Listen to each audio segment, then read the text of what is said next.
Hello everybody. I am sorry for not coming today. The rain holds me back completely. However, thanks to technology you can see and hear me this evening. Okay, let's start.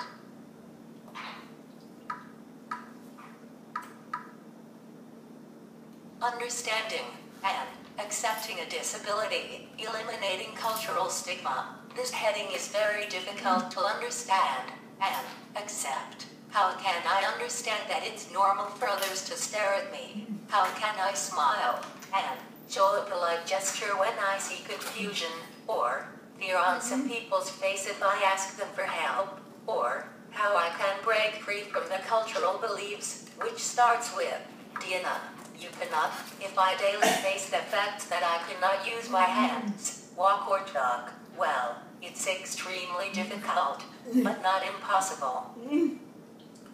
My diagnosis is cerebral palsy. I've used AAC for more than 25 years, and as time goes by, my device opens up new doors to interact with new people. I grew up in a very overprotective environment. My grandma and aunt raised me in Mexico.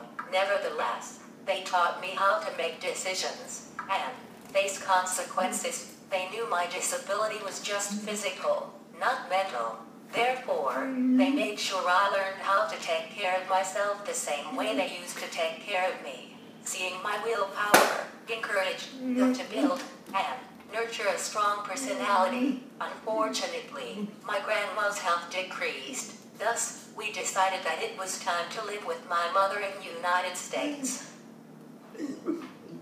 Once here, everyone thought that I had an intellectual disability, but I proved them wrong. When enrolled in school, my first accomplishment was rejecting a learning disability classroom. I showed them my drawings, which I did using my nose, and the symbols on an electric typewriter keyboard.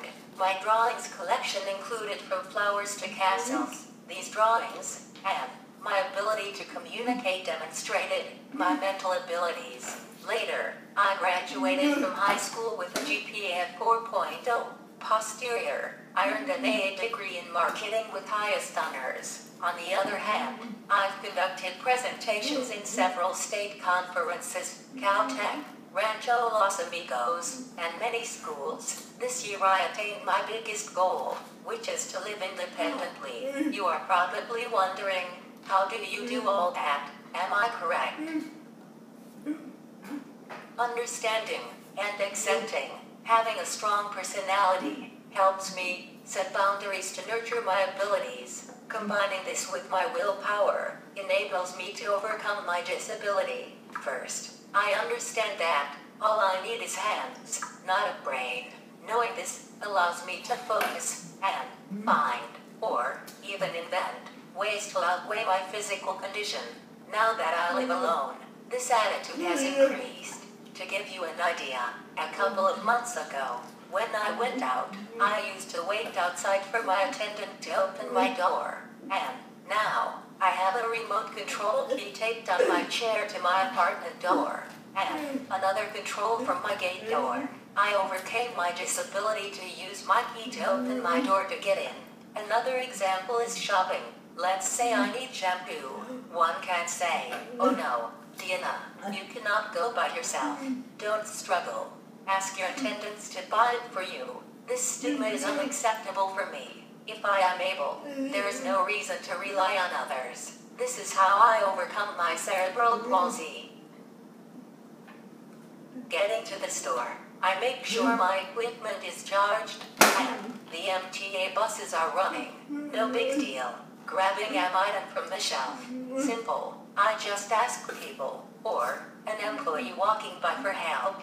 I smile and say thank you a lot. It's amazing seeing people's different facial reactions when I approach them. Sometimes they get confused, even nervous. After a few seconds, their faces change, showing me that they have learned something new just for helping me. Paying for the item, there is no option other than to ask the cashier to open my purse. Sometimes they say no. I just tell them, pay. Then we have a problem. I could not use my hands to pay you. and you cannot open my purse. Are my items free? They just smile and help me. It's how I break through in life.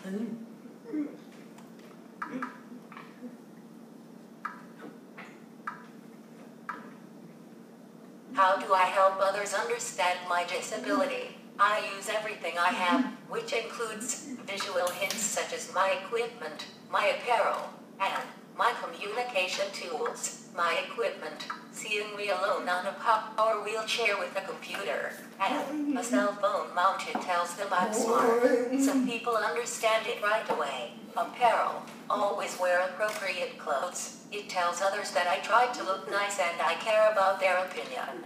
Body language, I need to communicate fast because people have no time. Thus, when I am at the store, I point to items, I nod, make eye contact, smile, try to say thank you, etc. All this happens in seconds. That is why I don't feel like it's a burden for me, or, to others, it's like talking. Sense of humor, it also helps me eliminate the cultural stigma. When it's appropriate, I joke, say something funny, things like that, to break the ice. My personality, it helps me adapt. Sometimes, I need to be understanding and patient. On other occasions, assertiveness is needed for others to understand my message and show them my mental ability. I know where I'm going and how to get there in life. It's why I need to set boundaries to not be led by whom physically help me. I'm a person, not an extended part of my attendants or supporters. A simple example, right now, I have 3 ladies who work with me throughout the week.